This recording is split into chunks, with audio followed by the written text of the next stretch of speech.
The wheels are coming off of Donald Trump's administration. And it is always going to bring a smile to my face to say that. Because as we see resignations in Congress and more to come, by the way, as well as those in Donald Trump's administration, it makes one thing clear. MAGA is fracturing in a state of civil war, which is why it was so surprising. Or I guess it shouldn't be at this point that Donald Trump this weekend abandoned Pete Hegseth. As a major leak scandal was breaking out, we are going to get into it all and the implications for this disastrous, corrupt and criminal foreign policy Donald Trump is carrying out. But before we do, if I could quickly ask you to leave a like on this video. And if you haven't already, and you enjoy our channel, to hit that subscribe button, because it goes a long way in supporting our work. Now, before we get into this story, and how Trump has just turned his back on an idiotic and probably intoxicated Pete Hegseth, I want to start with what Republican Senator Rand Paul said about Donald Trump's fake anti-war agenda in this clip right here. The drug cartels. You are also on Senate Foreign Relations, and it is tomorrow that the Trump administration officially will designate the Cartel de los Soles as a foreign terrorist organization. That's a cartel the Trump administration says is linked to Venezuelan leader Nicolas Maduro. Secretary Hegseth says it gives the administration new tools. Nothing's on or off the table, he says, militarily. Legally, what changes tomorrow? What becomes possible? I think by doing this, they're pretending as if we are at war. They're pretending as if they've gotten some imprimatur to do what they want. When you have war, the rules of engagement are lessened. So, for example, we normally don't shoot boats that we suspect of being drug dealers. In fact, if the Coast Guard tomorrow started shooting all vessels that are off of Miami or off of San Diego, about 1 in 4 of the vessels that they normally board doesn't have drugs. So it actually would be unlawful if the Coast Guard started blowing up boats. But for some reason, they say, oh, we're at war off the coast of Venezuela, and so it's a different rule of engagement. It's one of war. But, you know, Senator Kaine and I brought this up, and we said if it's war, let's declare it as war. Let's have this discussion. Is it war or not? And the administration refused that. They want to have it both ways. They want to say, oh, we can just say these people are terrorists or narco-terrorists, so we can blow them up. But it's extraordinary that when some of them survive, they pluck them out of the water. Everybody can see it. Everybody can see the lies. Donald Trump has told us again and again and again throughout this presidency to not believe our lying eyes on every single issue he ran on prices. They're up, Trump says. Don't believe it. He is indiscriminately bombing people in international waters. He said he was anti-war. He says, don't believe it. The Epstein cover-up is the most obvious thing we've ever seen, and he says, look away. But no one is looking away. Especially as it has come out that Donald Trump is literally taking his talking points from Putin. We believed it all along. We've been saying it all along. We were called crazy for saying it. But now who's crazy? And Mark Kelly called it out right here before we get into how this all relates to Pete Hegseth. Yesterday, Secretary of State Rubio told them he was unaware of a threat to cut off U.S. support to Ukraine if they don't accept this proposed plan that's on the table. Here is how Senator Rounds described it. What he told us was that this was not the American proposal. This was a proposal which was received by someone who has identified and they believe to be representing Russia in this proposal. It was given to Mr. Witkoff. So since those remarks were made and backed up by multiple senators, I've received phone calls from senior White House officials, from senior U.S. officials saying, no, that's not at all what Secretary Rubio said. What version of events do we believe here in terms of what America is putting forward? Margaret, they've got to clear this up. You have Rubio's talking to my Senate colleagues saying one thing, the spokesperson for the State Department saying another. Your conversations with the White House contradict what the Secretary of State and, by the way, the National Security Advisor, same guy, has said about this. They've got to figure this out and get the message out and explain to the American people what's going on. I will say this, that plan, that's Putin's plan. That is a very good deal for Russia. It is a horrible deal for Ukraine, for our allies, and even for our own national security. So, were we crazy for thinking the guy who loves Vladimir Putin constantly talks about how much he loves Vladimir Putin? Apparently, according to Jeffrey Epstein's brother, Putin has some photos of Donald Trump with Bubba. Whether that be a certain former president, some saying it might be a horse. It doesn't matter who it is. There's a Putin connection now with Epstein and Trump. So that should make us all feel great. We were crazy for saying that this guy was taking talking points from Russia when Russian state TV said Trump was taking talking points from Russia. And now it has been proven that Trump was taking talking points from Russia. And we're crazy. Yeah, I don't really think so. But as Donald Trump was trying to resolve this all and calm tensions with Republican senators who are freaking out over one of the biggest scandals we've ever seen, who got on the phone after this leaked? Well, it wasn't Donald Trump's Secretary of Defense. Margaret Brennan reported that a senior White House official told CBS that there was a call last night held by Vice President Pence and Secretary of State Marco Rubio, along with Army Secretary Driscoll and U.S. military leadership, in order to answer questions from some concerned lawmakers about this report about Trump just taking talking points from Russia. Ron Philip Kowalski of Midas Touch pointed out that it was a Saturday night. So Hegseth, who wasn't on the call, was likely in no condition to participate. Of course, because he was probably putting it back a couple of beers and likely in an effort to make up for Donald Trump turning his back on Pete Hegseth in this moment.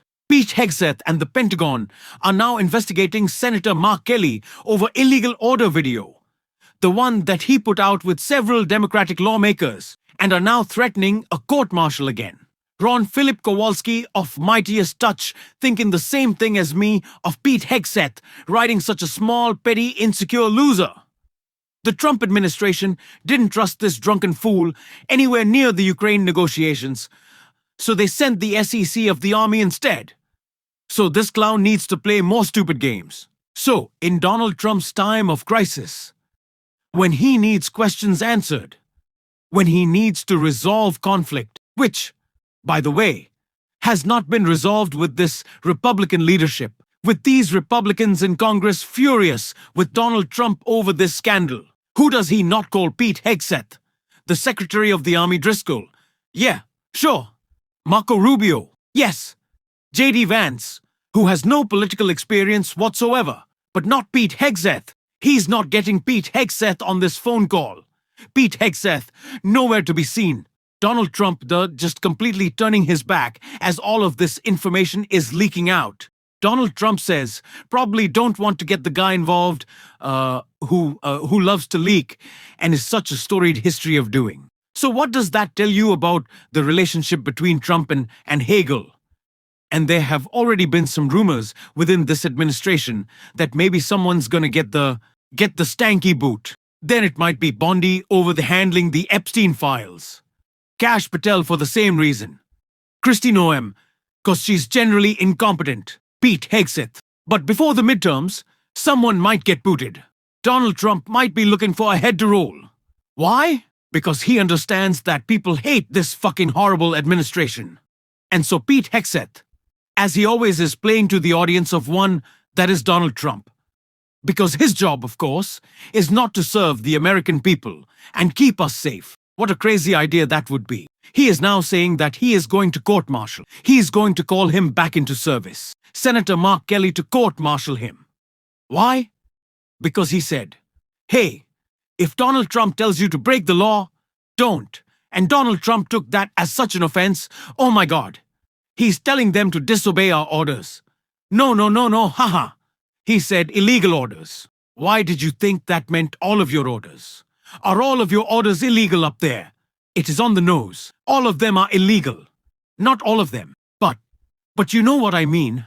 Like they are Donald Trump bypassing Congress to bomb Iran, indiscriminately blowing up innocent fishermen in international waters. These are crimes. Donald Trump is breaking the law. So yes, you should disobey illegal orders. And Pete Hegseth, the criminal, that he is really the high ground here. Yeah, I don't think so. This is all theater they are playing to the audience of one because Donald Trump understands how weak he is in this moment. That is what we have to keep hammering home, that he is weak, that he is terrified, that he doesn't want us to expose the crisis within MAGA, the crisis within his White House, that it is all falling apart, it is all falling apart. And so we have to continue to hammer him on this, on the Epstein files, on everything. And that is exactly what Senator Amy Klobuchar did, calling out Trump for this scandal, for his threats, and so much more in a clip that you gotta check out. Which says that our troops cannot follow unlawful orders very clearly. What is dangerous is the President of the United States threatening these members of Congress with death, literally saying that they should be executed. As Mark Kelly said, he is someone who has flown a plane that had a missile land nearly on that plane. He has taken in anti-aircraft fire. He has launched into space, into orbit on behalf of his country. And he never thought that a president of the United States would try to execute him or to tell people. This is not at all a game. My dear friend, Melissa Hortman, the former Speaker of the House, and her husband were killed in cold blood with someone who was engaging in political violence. That was the shooter. Or my other friends there took between them, a husband and wife, 17 shots. Or what happened to Charlie Kirk, that assassination. Members of Congress threats have gone from 1,600 to over 14,000 in just a few years, and that is every year. That's what we're dealing with right now. I hear what you're saying about those horrific acts of political violence, Senator. I wonder, do you know what the specific illegal acts are that your Democratic colleagues were referring to there? Well, it's very clear in this code for the military that you cannot follow unlawful orders. And, you know, that would be, I'll just use an example. Some of the judges have now found in certain cities that it is not legal to send in the National Guard. And those National Guard members have come home. Some of them are still there. But if their commander were to tell them, hey, go out on the streets and do this and that, that's not following the order that is in law. So I just use that example. I'm sure my colleagues would have others. But the key is this has been a long-time tenet of the American military. And it is very clearly right there, and that is all our colleagues were saying, and they have every right to say it. They have served our country bravely. They know what they're talking about. And then this president's answer was to basically tell them, he retweeted someone else saying they should be hanged. Let me ask you about another topic that got a lot of attention, started the week, Congress overwhelmingly voting to release the Jeffrey Epstein files. The president signed the bill this week. Do you have faith that the Justice Department will follow through and, in fact, release all of the Epstein files, Senator? I don't know how the Congress could be clearer on this, Christian. The Congress, Democrats and Republicans, nearly unanimously said release these. And right now, Pam Bondi has suddenly started a new investigation. There is something in that law that says if there are pending criminal investigations, that there would be an exception, except it says that it has to be narrowly tailored, and they cannot use the excuse, this is a second clause, that this would be politically embarrassing or hurt someone politically. That can't be their motivation for doing it. So if she does this, if she refuses to release all of these Epstein files, we have to be hammering this every single second of every single day. We are going to be on this show. If you want to support that, as always, you can hit that subscribe button. Leave a like on this video. If you want to support the show another place, you can go follow me on Instagram at JD Catarella. Keep on fighting, y'all.